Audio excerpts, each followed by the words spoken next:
빌라도의 재판은 그렇게 끝이 났습니다.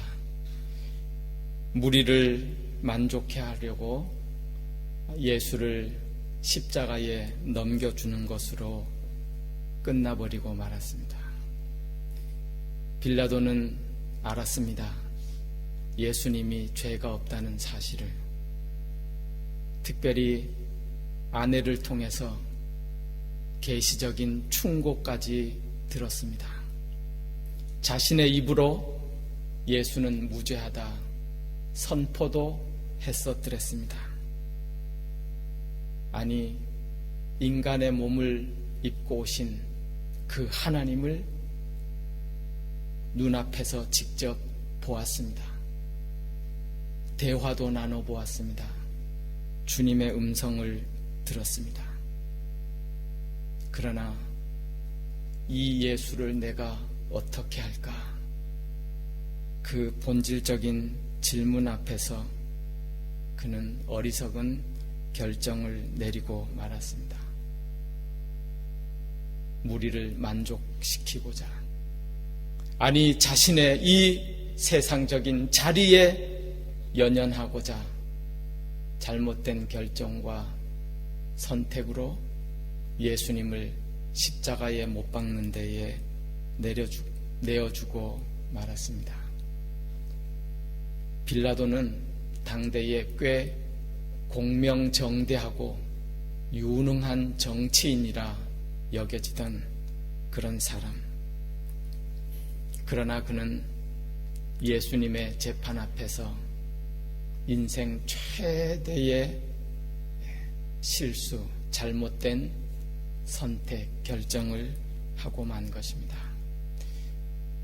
결과적이지만 그는 이 재판 후에 몇 년 후에 로마로 다시 송환되었을 때에 다른 정치적인 사건과 연루되어 책임을 지고 자리에서 물러나면서 자신의 인생을 비관하고 그리고 자살로 생을 마감하는 그런 비참한 인생이 되고 말았습니다. 예수님은 그렇게 군인들에게 넘겨져서 십자가의 형의 절차가 시작됩니다. 온갖 고문과 모욕과 희롱을 당하십니다. 군인들은 예수님의 옷을 벗겨 버렸습니다. 예수님이 벌거벗은 몸으로 수치를 당하셨습니다. 원래 벌거벗은 수치감은 창세기 3장에 나오는 인류가 선악과를 따먹은 후에 죄와 더불어 생긴 그러한 수치며 모멸입니다. 옷을 벗긴다는 것은 수치와 모멸을 당한다는 것입니다. 예수님은 옷이 벗겨지셨습니다. 우리의 죄와 허물을 감추시기 위해서 주님이 옷을 벗기우시고 그런 수치와 모멸, 우리가 당해야 할 그런 창피와 수치와 모멸을 주님이 대신 감당해 주신 것입니다. 주님은 당신의 옷이 그렇게 벗겨지심으로 말미암아서 끝내 우리가 입어야 할, 우리가 새롭게 입게 될 그러한 영광의 옷을 준비해 주신 것입니다. 옷을 벗기움 당한다고 하는 것은 자신의 신분이 박탈당하는 그런 의미가 있지 않습니까? 주님은 하나님이십니다. 하나님의 아들이십니다. 그러나 우리를 새롭게 하나님 자녀의 자리로 세우시기 위하여서 자신의 자리를 박탈당해 주신 것입니다. 예수님은 또한 채찍에 맛있었습니다. 십자가형을 지는 죄인은 십자가 지기 전에 당시에 채찍을 맞아야 했습니다. 그 채찍은 끝에 납과 못과 짐승의 뼈가 주렁주렁 달린 그런 무서운 채찍입니다. 역사가들의 기록에 의하면 어떤 죄수들은 그 채찍에 맞아서 너무 큰 고통과 출혈 때문에 기절하기도 하고 채찍을 맞다가 죽는 죄인도 많았다고 합니다. 그 채찍이 몸에 내리칠 때에 채찍 끝에 달린 못과 뼈들이 살에 박힙니다. 채찍을 다시 빼내는 순간 살점이 뚝뚝 떨어져 나가는, 등에 채찍을 맞으면 등에 깊은 고랑이 패이는 그런 채찍, 예수님이 그런 채찍을 맞으셨습니다. 거의 죽을 지경이 되셨습니다. 예수님께서 채찍에 맞으신 것은 이사야의 예언대로 우리를 낫게 하시고 우리를 고치시고 우리를 새롭게 살리시기 위한 그런 채찍이셨습니다. 그가 채찍에 맞음으로 우리가 나음을 받았도다. 주님이 채찍에 맞으심으로 여러분이 나음을 얻은 것입니다. 제가 나음을 얻은 것입니다. 우리가 맞아야 할 그 채찍을 주님이 맞으심으로 오늘 저와 여러분이 나음을 입고 이 자리에 생명을 얻고 하나님 자녀가 되어 있다는 사실을 우리는 분명히 기억해야 될 줄 믿습니다. 주님의 손에 군인들은 갈대를 쥐어줬습니다. 네가 왕이라며 왕이 드는 그런 호를 대신해서 놀림으로 갈대를 꺾어 주었습니다. 당신이 유대인의 왕이라면서 왕이 쓰는 그 관을 대신해서 조롱 섞인 장난스러운 모습으로 가시 면류관을 만들어서 예수님의 머리에 씌웠습니다. 그 앞에서 꿇어서 엎드려 절을 하다가 놀려대다가 손바닥으로 치다가 침도 뱉었다가 온갖 희롱과 조롱을 했습니다. 주님이 다 참아 주셨습니다. 왜요? 우리를 왕같은 제사장 되게 하시려면 주님이 대신 그 모욕을, 저주를 감당해야 하셨기 때문입니다. 주님이 그렇게 해 주심으로 저와 여러분이 왕같은 제사장, 하나님 자녀가 된 것입니다. 주님이 그 면류관을 대신 써 주셨기 때문에 우리에게는 참된 생명의 면류관이 기다리고 있는 줄 믿습니다. 주님께서 그런 온갖 희롱을 당한 후에 십자가형을 위해서 골고다 언덕으로 끌려가십니다. 온 밤을 지새우면서 신문당하시고 또 고난당하시고 희롱당하시고 그 지친 몸에 십자가를 지고 골고다 언덕으로 올라가셨습니다. 제3시가 되었을 때에 유대 시간은 오늘 우리로 치면 아침 6시부터 시간이 시작됩니다. 그러므로 제3시라고 하는 것은 오늘날로 치면 아침 9시입니다. 아침 9시에 골고다 언덕에서 예수님을 십자가에 못 박는 망치 소리가 크게 울려 퍼지기 시작합니다. 주님은 그렇게 십자가에 달리셨어요. 우리 죄를 대신해서 그 저주의 십자가, 참혹한 십자가에 주님이 달리셨습니다. 우리가 받아야 할 그 저주를 주님께서 대신 받으신 것입니다. 하나님의 뜻을 이루셨습니다. 주님은 이렇게 말씀하셨죠. 모세가 광야에서 뱀을 높이 든 것 같이 인자도 그렇게 들려야 하리니 이는 저를 믿는 자마다 영생을 얻게 하려 하심이니라. 주님을 믿는 자마다 영생을 주시기 위하여 주님은 십자가에 그렇게 높이 달리셨습니다. 오늘 저와 여러분에게 하나님의 귀한 은혜가 함께 하시기를 간절히 소원합니다. 여러분, 은혜가 무슨 은혜예요? 하나님의 가장 큰 은혜가 있다면 그 달리신 십자가에 달리신 주님이 십자가에 달리신 것이 나를 위한 것임을 깨닫는 은혜인 줄 믿습니다. 주님은 나를 위해 달리셨습니다. 내가 죽어야 할 그 저주의 십자가에 주님이 당하셨습니다. 그것이 믿어지는 은혜가 우리 가운데 충만하기를 간절히 소원합니다. 오늘 우리 청년들과 교사 선생님들 너무 귀한 찬양해 주셨어요. 믿음의 고백이에요.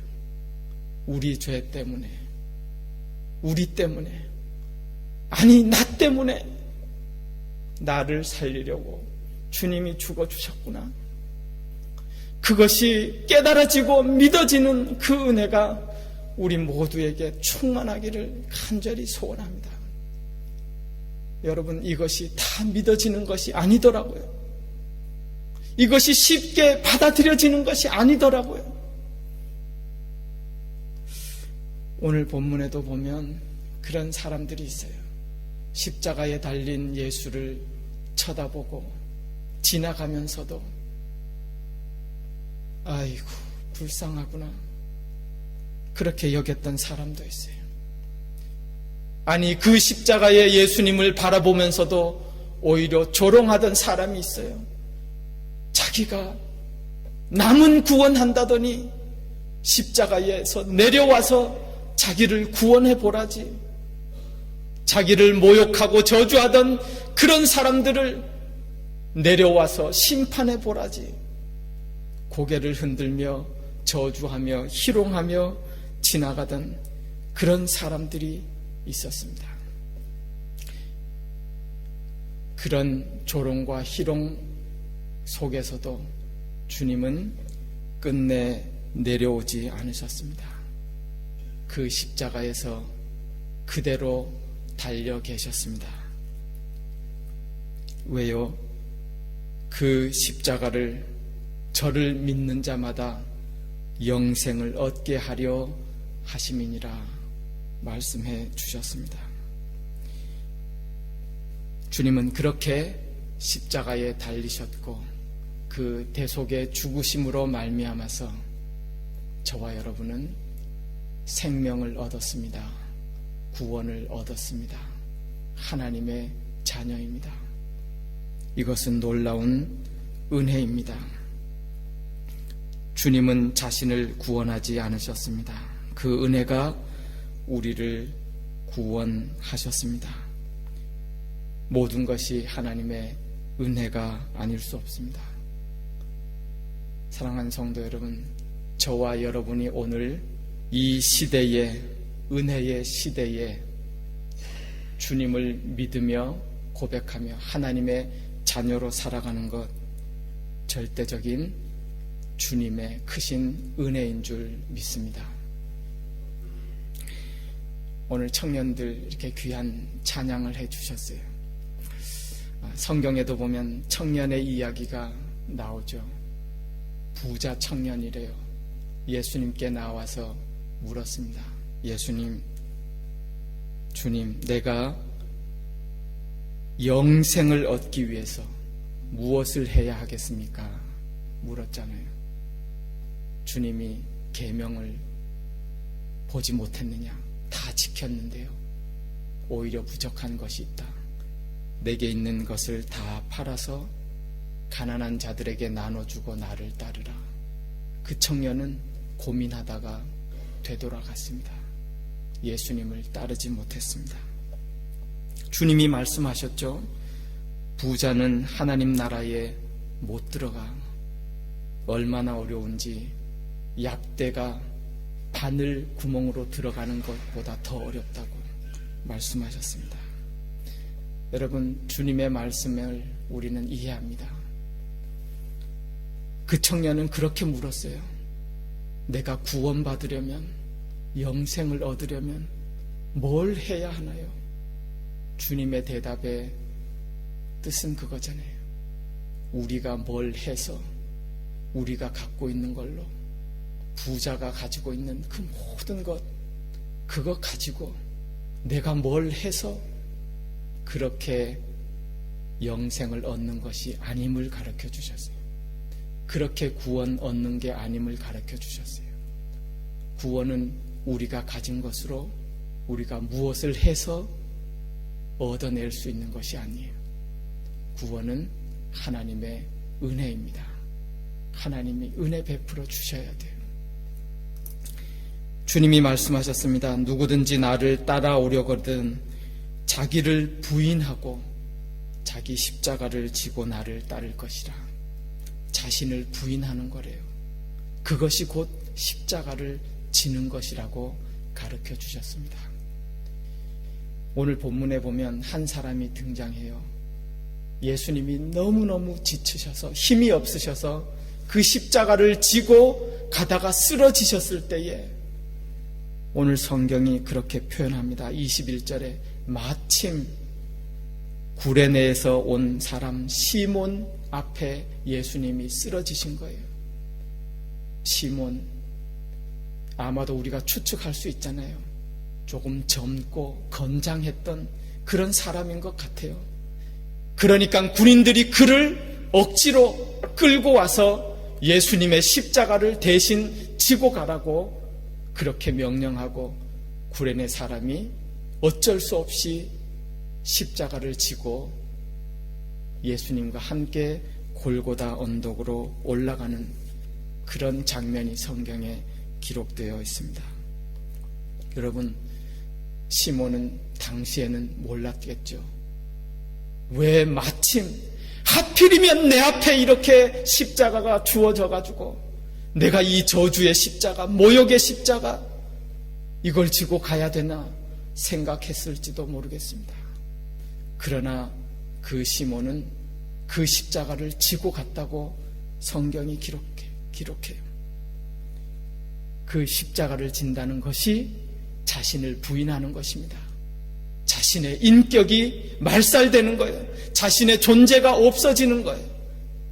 그 부끄럽고 저주의 십자가, 그 십자가를 시몬이 우연인지 마침인지 대신 지고 함께 골고다 언덕으로 향했습니다. 비록 억지로 성경의 표현처럼 졌지만 그리스도의 고난에 동참했던 시몬을 하나님은 그를 붙들어 주셨어요. 그에게 크신 은혜를 베풀어 주었어요. 그리스도의 고난에 동참한 그 사람에게 하나님이 크신 영광의 축복을 허락하셨어요. 그래서 그는 후에 안디옥 교회의 선지자와 교사가 됩니다. 그의 아들들도 오늘 이름이 등장하는 것처럼 알렉산더와 루포 두 아들도 초대교회의 귀한 하나님의 일꾼이 되었어요. 그의 아내는 또한 사도 바울의 든든한 영적 어머니와 같은 그러한 후원자가 되었어요. 그래서 사도 바울이 로마서 16장 13절에 보면 그렇게 인사하고 있어요. 주 안에 택하심을 입은 그 루포와 알렉산더의 그 어머니에게 문안하라. 그 어머니는 곧 내 어머니라. 그렇게 인사하는 것을 볼 수 있습니다. 당시에는 몰랐지만 그것이 놀라운 하나님의 은혜요 섭리고 축복이었다는 사실을 시몬은 후에 발견하게 됩니다. 온 가족이 영광스러운 하나님의 귀한 일꾼의 자리에 하나님 자녀의 삶을 살아가게 되는 것을 볼 수 있습니다. 여러분, 저와 여러분이 이 시대에, 이런 좋은 은혜의 시대에 살면서 하나님의 자녀로 살아가는 것은 절대적인 하나님의 은혜인 줄 믿으시기 바랍니다. 뿐만 아니라 저와 여러분에게 이 귀한 교회 공동체를 주셨어요. 그리고 각자에게 귀한 직분을 주셨어요. 너무너무 귀한 하나님의 은혜요 선물입니다. 때로는 이 직분이, 이 십자가가 혹시 무겁게 느껴질 때가 있어요. 때에 따라서는 억지로 지고 가야 하는 그런 십자가처럼 느껴질 때가 있어요. 그러나 그것조차도 우리에게 주시는 하나님의 귀한 은혜요 선물이요, 하나님이 우리에게 영광 주시려고 주시는 그런 십자가인 줄 믿을 수 있기를 간절히 소원합니다.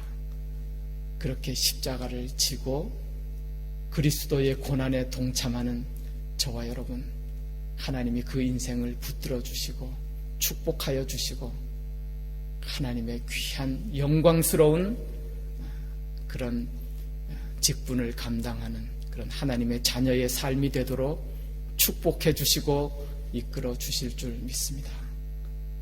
이 고난주간 새벽에 나와서 기도하는 저와 여러분에게 이 같은 귀한 하나님의 은혜와 축복이 함께 하시고 우리에게 주어진 믿음의 삶에서 승리하는 저와 여러분들 다 되실 수 있기를 주님의 이름으로 축원합니다. 우리